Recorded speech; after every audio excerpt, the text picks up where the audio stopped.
Waalaikumsalam, Bu Dian.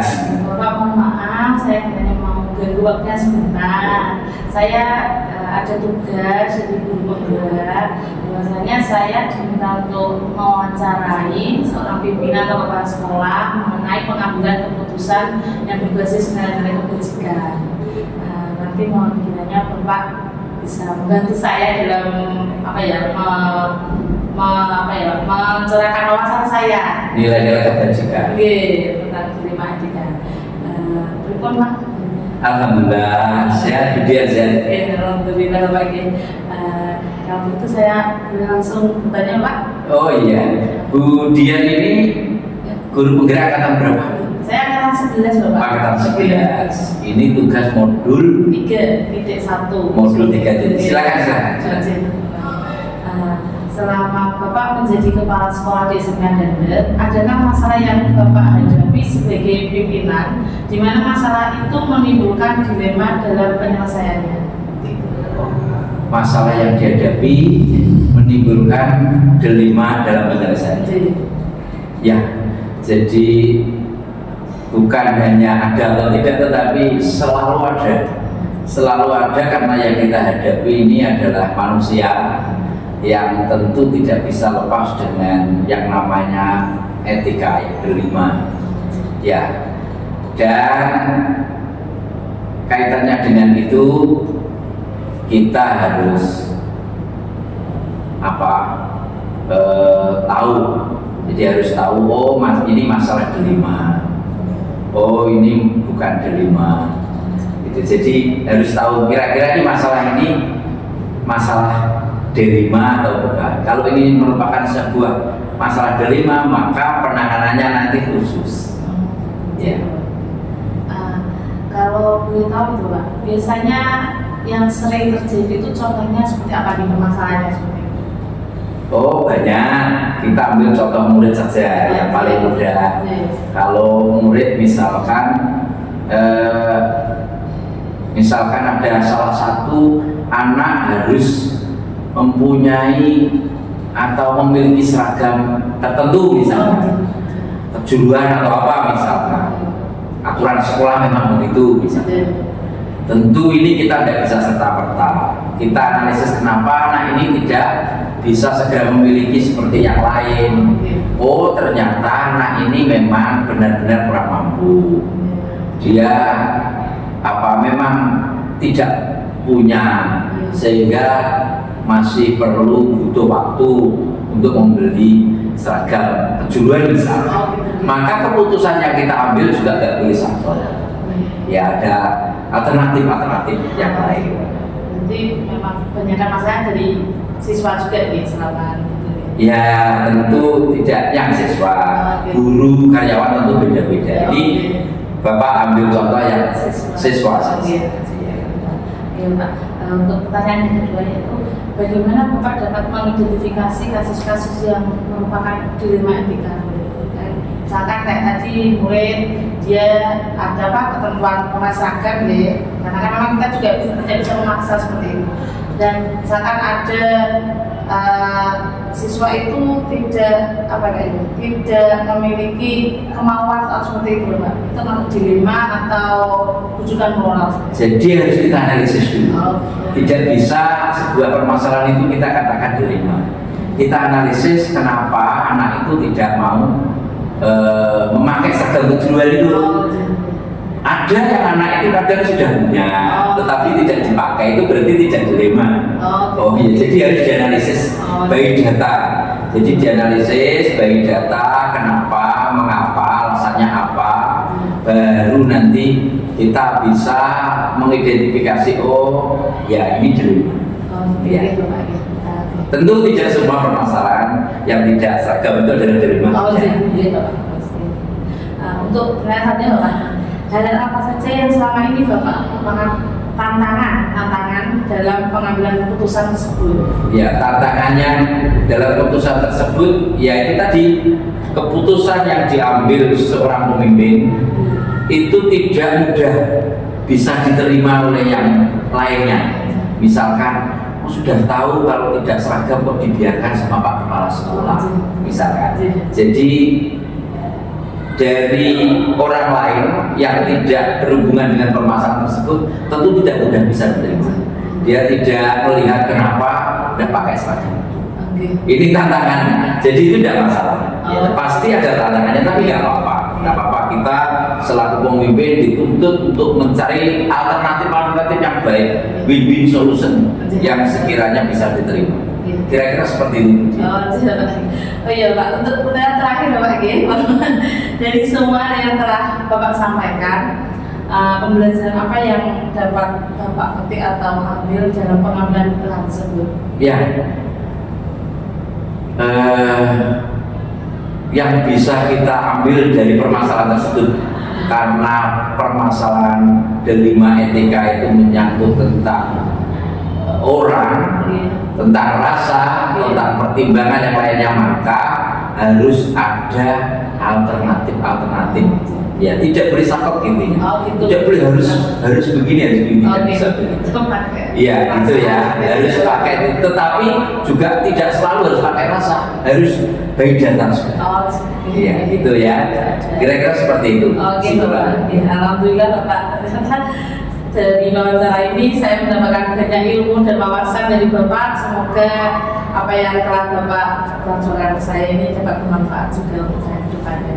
Amin. Terima kasih Bapak atas waktunya, karena sudah mengirim waktunya Bapak juga. Iya.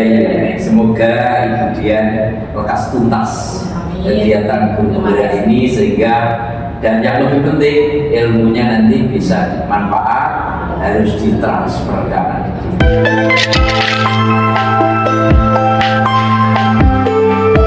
Assalamualaikum Ibu. Mohon maaf, perkenalkan nama saya Dian Setia Putri. Saya calon guru penggerak angkatan 11 dari SMK Bindander. Saya ingin memohon izin ke Ibu. Saya akan membuat tugas modul 3, yaitu mengenai pengambilan keputusan berbasis nilai-nilai kebajikan sebagai pemimpin. Nah, di situ nanti saya ingin mewawancara Ibu mengenai pengambilan keputusan yang merujuk ke dilema etika atau rujukan moral. Seperti itu, nggih Bu? Siap. Nggih.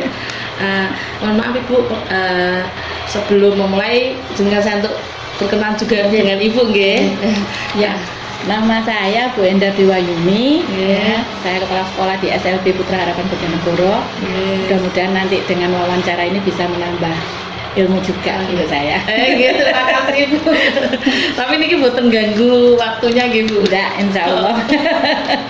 Oh gitu. Nanti saya akan mengajukan beberapa pertanyaan Ibu. Mungkin ada 9 pertanyaan.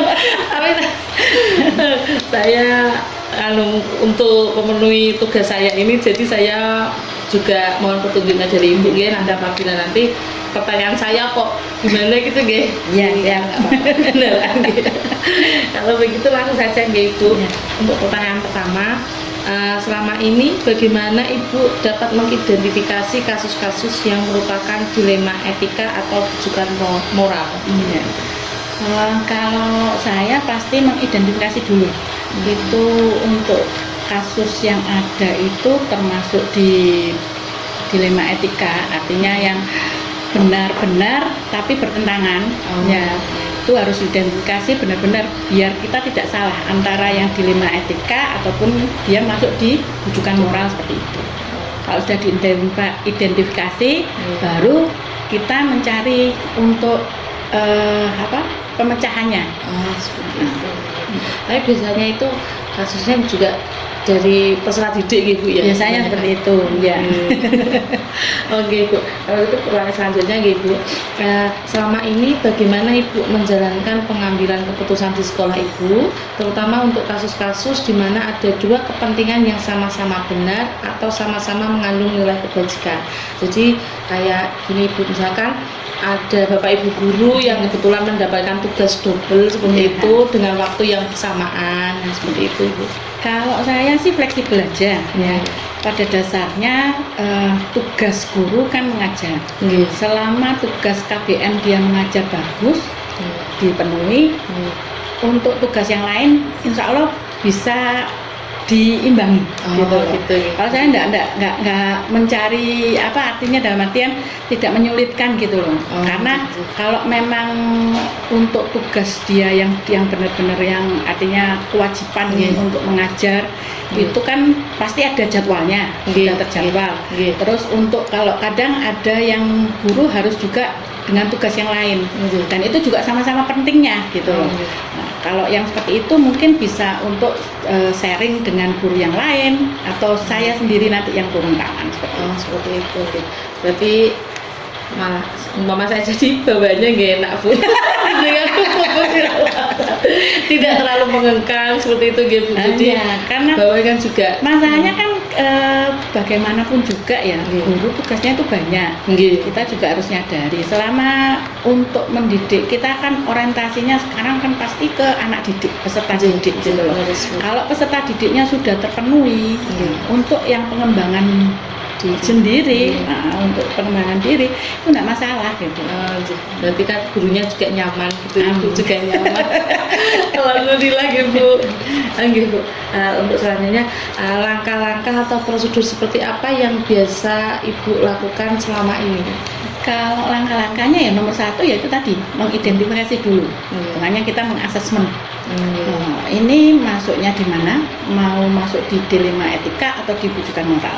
Kalau kita sudah jelas di dilema etika, kita juga harus tahu bahwasanya kita cari informasi sebanyak-banyaknya untuk kasus tersebut. Kita bisa dengan teman-teman rekan sejawat atau memang kalau berhubungan dengan murid kita juga harus memanggil muridnya juga untuk bertanya atau juga dengan wali murid seperti itu. Kalau itu sudah kita bisa mencari solusi yang terbaik, yang terbaik dari yang baik. Dalam artian tidak merugikan semuanya. Berarti tetap harus saling berkolaborasi seperti itu gitu. Terima kasih Bu. Untuk pertanyaan selanjutnya, hal-hal apa saja yang selama ini Ibu anggap efektif dalam pengambilan keputusan pada kasus-kasus dilema etika? Kalau untuk itunya pendekatan personal itu yang penting. Karena apa? Kita kan harus sadar bahwasanya masing-masing personal itu punya selain kepentingan, selain juga problemnya, juga keinginannya, ya itu yang harus kita akomodasi. Kalau sudah tahu kita bawa kemana, kalau untuk tujuan baik, insya Allah nanti hasilnya baik. Bu, terima kasih Bu. Untuk pertanyaan selanjutnya ini, hal apa saja yang selama ini merupakan tantangan dalam pengambilan keputusan pada kasus-kasus dilema etika? Tantangannya itu biasanya gini, kadang apa yang sudah diputuskan yang kita anggap baik dan itu juga sudah dalam artian sudah dengan pertimbangan semaksimal mungkin, ternyata itu masih ada yang merasa tidak keberatan lah. Ada yang tidak, itu tantangannya di situ. Jadi bagaimana caranya kita tetap harus nomor satu norma itu yang harus dipegang. Norma-norma baik yang ada di masyarakat dan juga peraturan yang memang harus ditegakkan itu yang harus dipegang. Berarti ya selalu ada aja Bu, meskipun kita sudah melakukan pendekatan sebelumnya mengidentifikasi seperti selalu ada pasti. Kan karena orang kan punya sendiri-sendiri toh ya. Padahal sudah diarahkan seperti masih tetap aja gitu. Bu. Untuk pertanyaan selanjutnya Ibu ingin, apakah Ibu memiliki sebuah tata cara atau jadwal tertentu dalam sebuah penyelesaian kasus dilema etika, dan apakah Ibu langsung menyelesaikannya di tempat atau memiliki sebuah jadwal untuk menyelesaikannya? Bentuk atau prosedur seperti apa yang Ibu jalankan? Kalau saya sendiri semakin cepat semakin baik. Saya tidak ingin menunda tiap kali ada permasalahan. Jadi kalau memang ada masalah hari ini, kita cari identifikasi, kita cari dengan sharing dengan yang lainnya, dapat sudah langsung bisa diselesaikan. Kalau memang harus menunggu besok, ya kita tunggu besok. Tapi kan dalam artian kita sudah punya rencananya gitu. Oh, berarti seperti ikan cepat, ikan gabus. Semakin Gabus. Gitu. Saya orangnya nggak seneng yang bertele-tele gitu Oh, loh. gitu. Soalnya permasalahan itu tidak hanya hari ini saja, Nggih, besok nggih. pasti ada lagi, Nggih. besoknya ada lagi. Nggih, Bu. Kalau tidak kita cepat selesaikan, itu Nggih. nanti akan menumpuk dan itu mengganggu stabilitas Dan kegiatan yang ada. Oke, Bu. Oke, Bu. Ini sudah mau sampai ujung pertanyaan. Tinggal 2 lagi, Bu. Enggak. Sudah. Adakah seseorang atau faktor-faktor apa yang selama ini mempermudah atau membantu Ibu dalam pengambilan keputusan dalam kasus-kasus dilema etika? Kalau saya di sekolah itu pasti ada guru-guru yang memang bisa diajak untuk mencari solusi bersama. Itu pasti ada dimanapun, saya pikir seperti itu. Jadi kalau kita hanya memikirkan sendiri, berpikir sendiri, itu nanti jatuhnya apa ya namanya? Jadi tidak bagus gitu loh kalau saya. Kayak egois. Iya. Tapi kalau kita sudah punya teman-teman yang untuk bisa diajak untuk menyelesaikan masalah, diminta sharing. Kalau misalnya seperti ini, menurutnya jenengan gimana? Seperti itu. Jadi kita tidak berpikir bahwasanya kalau kita kan kadang sendiri ya, ngerti itu salah, ya wis salah gitu loh. Tapi kalau ada yang lain, mungkin apa yang saya pikirkan salah, mungkin dengan yang lain tidak. Jadi itu nanti bisa membuka ide baru untuk saya. Oh ternyata seperti ini. Oh ternyata seperti ini, seperti itu. Jadi tetap harus punya teman dalam artian rekan sejawat yang memang benar-benar bisa kita percaya. Oh gitu, berarti Ibu memang mengayomi anak buah benar. Jadi nggak selamanya pimpinan itu selalu benar dari Ya itu enggak. Kita manusia, enggak ada yang ya harusnya dari itu. Kalau Ibu. kita menyadari bahwa saya manusia itu kita tidak lepas dari salah. Nah kita sendiri kalau kita merasa kita benar, nanti hasilnya pasti kurang bagus gitu. Bu, terima kasih Bu. Ini pertanyaan yang terakhir Ibu ya. Ternyata cepat juga. Iya. Saya kira bakalan lama gitu Bu. Oke Bu, pertanyaan terakhir nih Bu. Dari semua hal yang telah Ibu sampaikan, pembelajaran apa yang dapat Ibu petik dari pengalaman Ibu selama mengambil keputusan dilema etika ini Bu? Kalau untuk pengalaman itu banyak. Terutama untuk kita menyadari bahwasanya sebagai seorang pimpinan harus tahu karakter masing-masing anak buahnya, dan kita juga harus artinya gini, satu dengan yang lain, dengan perbedaan dan kesamaannya, kita tahu bagaimana untuk selalu menyelesaikan masalah dengan masing-masing personal. Jadi ada kadang yang sekali kita beri teguran langsung mengerti. Ya. Ada yang harus berulang-ulang, ada yang harus selalu agak nada tinggi. Gitu, ada yang seperti itu. Jadi kita harus tahu karakter masing-masing dari anak buahnya kita. Sebagai pimpinan harus mengerti. Alhamdulillah Ibu, ternyata wawancara kita sudah selesai. Saya juga alhamdulillah terima kasih banyak Ibu dari pengalamannya hari ini. Wawancara ini saya mengambil banyak ilmu dari apa yang sudah Ibu berikan kepada saya. Semoga apa yang Ibu berikan kepada saya bisa bermanfaat di kemudian hari, Ibu. Saya tambah lebih baiknya. Terima kasih Ibu. Semoga juga bisa menjadi, jika kelak saya menjadi pemimpin, bisa menjadi seperti Ibu yang mengayomi anak buah. Amin.